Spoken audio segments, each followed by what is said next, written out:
प्यारे बच्चों, my dear student, आप सभी का मेरे इस चैनल में फिर से वेलकम है, खैर मकदम है। बच्चों, आप सभी जानते हो कि बोर्ड एग्ज़ाम के लिए ये पेपर जो आप सभी को दिख रहा है, ये बोर्ड एग्ज़ाम का ही मैंने पेपर लिया हुआ है। और जो आज का मेरा टॉपिक है वो बहुत इंपॉर्टेंट टॉपिक है।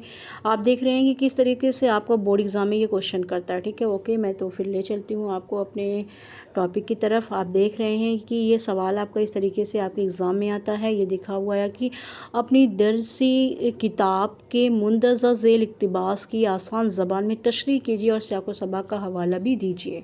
ठीक है, तो ये पूरे आते हैं, यहाँ पे आप नंबर देख रहे हैं, ये पूरे 6 नंबर का आपका ये क्वेश्चन आता है बच्चों। ठीक है, तो 6 नंबर का आपका ये क्वेश्चन है और इस तरीके से आपका सवाल पूछता है, जो कि आपकी थोड़ी सी मेहनत से आप बहुत अच्छे से 6 नंबर पूरा आप स्कोर कर सकते हैं। ओके, तो हम ले चलते हैं आपको, इस तरीके से आपका ये क्वेश्चन आएगा।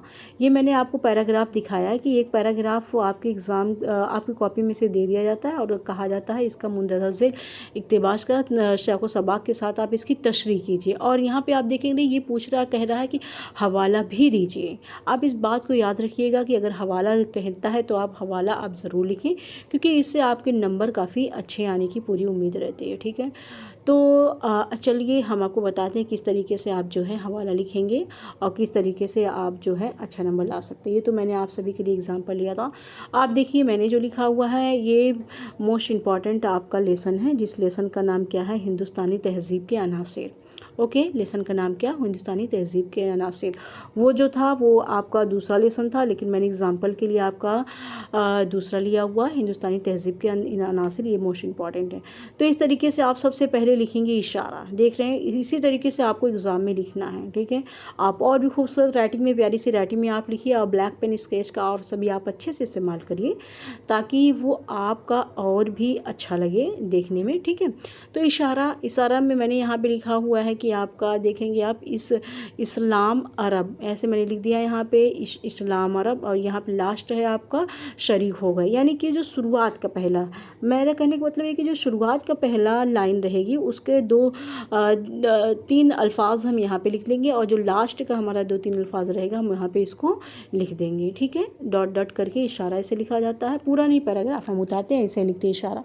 अगर आप सभी के पास और सी किताबें होंगी, आप देखिएगा इसी तरीके से इशारा लिखा होता है। तो अब जो है बात आती है यहाँ पे सियाक़ो सबक़ की, जिसको आप इंग्लिश में कहते हैं आपका रेफरेंस, यानी कि आप हिंदी में बोलते हो कि आपका संदर्भ है ना। हर लैंग्वेज में आप यही बोलते हो, बस आपका कंटेंट कैसे लिखना है ये आपको पता होना चाहिए। तो सियाक़ो सबक़ सबसे पहले हमने ब्लैक स्केच से हमने डाल दिया सियाक़ो सबक़। अब हम देखते हैं कैसे लिखा जाएगा। तो मुंदरजा झेल इबारत, ओके, मुंदरजा झेल इबारत प्रोफेसर एहतेसाम हुसैन, क्योंकि ये लेसन जो आपका लिखा गया है ये किसने लिखा है, ये लेसन है आपका प्रोफेसर एहतेसाम हुसैन ने लिखा है। किसने लिखा है, प्रोफेसर, मैंने यहाँ पे देखिए लिखा हुआ प्रोफेसर एहतेसाम हुसैन। ठीक है, आपको उसी तरीके से अंडरलाइन करके और ब्लैक पेन से और डबल इन्वर्टेड कॉमा करके ही आप सभी सबक का नाम और राइटर का नाम ज़रूर लिखें।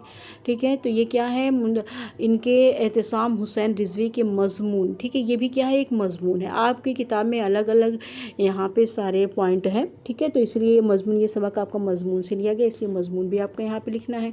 अब किस सबक से लिया गया, तो आप लिखेंगे हिंदुस्तानी तहज़ीब के अनासिर। ओके, हिंदुस्तानी तहज़ीब के अनासिर से लिया गया है। या एक लफ्ज़ और आप इस्तेमाल कर सकते हैं, अखज़ किया गया या माखूज़ किया गया, बहुत अच्छा लगता है लिखने में भी। ठीक है, लगता है कि आपने पढ़ाई की है, आपको आता है, इसलिए आप यहाँ पे लिख सकते हैं। मैंने तो आसान ज़बान के लिए लिख दिया है कि आपका लिया गया, लेकिन आप यहाँ पे लिख सकते हैं अखज़ किया गया, लिखे और जाल, अखज़ किया गया है। ओके, तो इस तरीके से आप लिख सकते हो। और आप देखेंगे कि क्या है, तो फिर ये हो गया कि मुंदरजा झेल इबारत प्रोफेसर एहतेसाम हुसैन रिजवी के मजमून हिंदुस्तानी तहज़ीब के अनासिर से लिया गया है। ठीक है, इस तरीके से आप लिखेंगे। 2 चीज़ें मैं बार बार यहाँ कर रही हूँ, सियाक़ो सबक़ आपका मोस्ट इंपॉर्टेंट होता है, ये आपका देखा जाता है। अगर आपने लेसन का नाम और लेसन के राइटर का नाम, यानी सबक का नाम और सबक के मुसन्निफ़ का नाम आपने सही लिखा है, तो आपको यहाँ पे पूरे नंबर मिल सकते हैं। सियाक़ो सबक़ बहुत ही आसान होता है, 2-3 लाइन में अगर आपने याद कर लिया तो आपका लेसन कोई भी आता है, आप ठीक लेसन का और राइटर का नाम चेंज करके आप वही चीज़ें उठा करके उसमें लिख देंगे, तो आपका कभी भी नंबर नहीं कटेगा। मेन चीज़ आपका यही है जो मैंने आपको लिखा है, याद करने का तरीका यही है आपका। ठीक है, तो ये आपका क्या हो गया, ये आपका सियाक़ो सबक़ हो गया। अब देखिए आप यहाँ पे लिखेंगे हवाला। हवाला आपका मेन पॉइंट है, हवाला आपका देखा जाता है और सको सबाक भी आपका देखा जाता है। जब भी आपकी बोर्ड एग्ज़ाम की कॉपी चेक होंगी तो आपको वहाँ पे हवाला भी देखा जाएगा।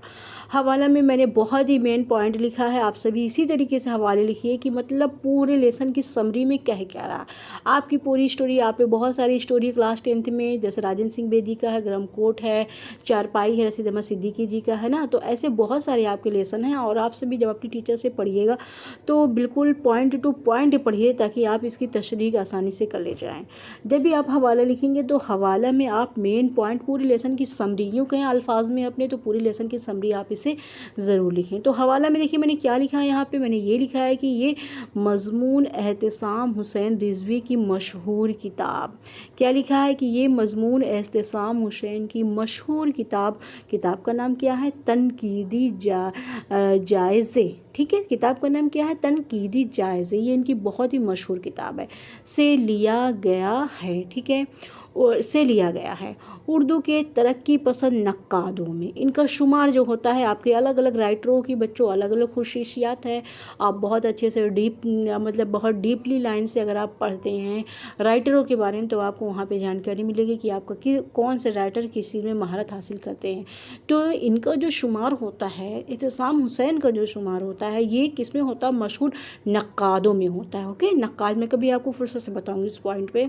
तो नक्कादों में सैयद एहतिसाम हुसैन का नाम अहमियत का हामिल है, यानी इनका शुमार किस में होता है, नक्कादों में होता है। ये पॉइंट है बच्चों, ये आपको याद करने वाले पॉइंट है, ये कोई इसमें आप बना करके नहीं लिख सकते अपनी ज़बान में, क्योंकि हवाला में आपका जो लेसन में आप पढ़े होंगे आपका ये पॉइंट वहीं पे नोट करना होता है, ठीक है। तो दूसरा आपका क्या है, मैंने एक पॉइंट और लिखा है कि हिंदुस्तानी तहजीब। अब आते हैं मेन पॉइंट पे कि लेसन में कह क्या रहा है। लेसन में आपका ये कह रहा है कि हिंदुस्तानी तहजीब, पहले ही मैंने आपको बताया ये आपका लेसन का नाम है हिंदुस्तानी तहजीब के अनासिर। तो यहाँ पे क्या कहा जा रहा है, यहाँ पे ये कहा जा रहा है कि हिंदुस्तानी तहजीब और उसके अनासिर पर गौर करने की जितनी ज़रूरत, आप देख रहे हैं ना क्या कह रहा है यहाँ पे राइटर ये कह रहा है कि हिंदुस्तानी तहजीब और उसके अनासिर पर गौर करने की जितनी ज़रूरत आज है, 40 बरस पहले भी इतनी 40 बरस पहले थी, यही ज़रूरत 40 बरस पहले थी, इतनी ही आज भी है। राइटर ने कितनी दूर तक का बताइए बच्चों, कितनी दूर तक सोच करके कितने साल पहले का आपका ये लेसन लिखा हुआ है, ठीक है। तो उसमें राइटर ने ये कहा कि जो आज के ज़माने को हिंदुस्तानी तहजीब के अनासिर की ज़रूरत है, ठीक कई साल पहले भी यही ज़रूरत होगी।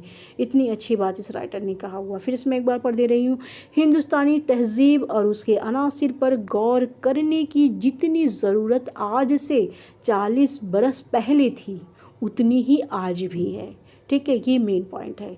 इस तरीके से बच्चों अगर आप लिखते हो तो यकीन मानो कि आपका नंबर नहीं घटेगा, बल्कि कॉपी चेक करने वाला आप इसे ब्लैक पेन से या ब्लैक स्केच से अंडरलाइन करके आप ये पॉइंट ज़रूर लिखें। पक्का बच्चों आपको बहुत अच्छा नंबर आएगा, यकीन मानिए मेरी बात पे।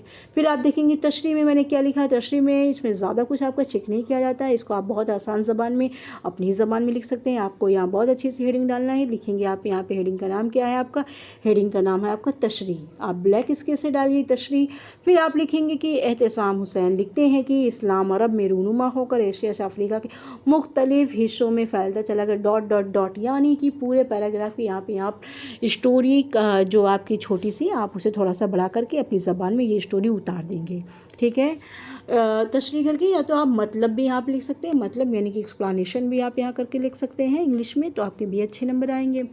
मेरे कहने का मतलब यही है कि बच्चों आपका जो मेन पॉइंट होता है वो होता है सियाक़ो सबाक़, जो आपका बहुत चेक किया जाता है। दूसरा आपका होता है हवाला, और हवाले में आपने मेन पॉइंट क्या लिखा है ये चेक किया जाता है। तो इसकी तैयारी के लिए बच्चों आपको लेसन का नाम और लेसन के राइटर का नाम ज़रूर याद होना चाहिए, तभी आप अच्छे से कर पाएंगे और आपका जवाब भी सही होगा, है ना।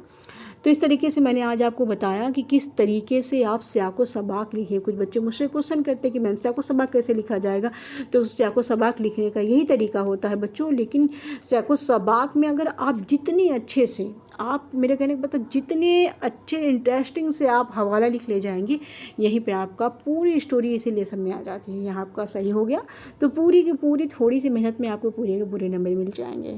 प्यारे बच्चों, आप सभी ज़िंदगी में यूँ ही तरक्की करते रहिए। प्लीज़ अगर समझ में आता है तो प्लीज़ बच्चों लाइक करो और अपना नाम ज़रूर लिखो। मैं कंटिन्यू तो नहीं आ पा रही हूँ, लेकिन इंशाल्लाह पूरी कोशिश रहेगी कि आपको बेहतर से बेहतर और अच्छा वीडियो ज़रूर बना के दूँगी। तब तक के लिए मेरे प्यारे स्टूडेंट, मेरे डियर स्टूडेंट, आप सभी अपना ख्याल रखें, खूब तरक्की करें, पढ़ें लिखें। अल्लाह हाफिज़। और प्लीज़ लेकिन लाइक करना, शेयर करना ना भूलें। अल्लाह हाफिज़, टेक केयर।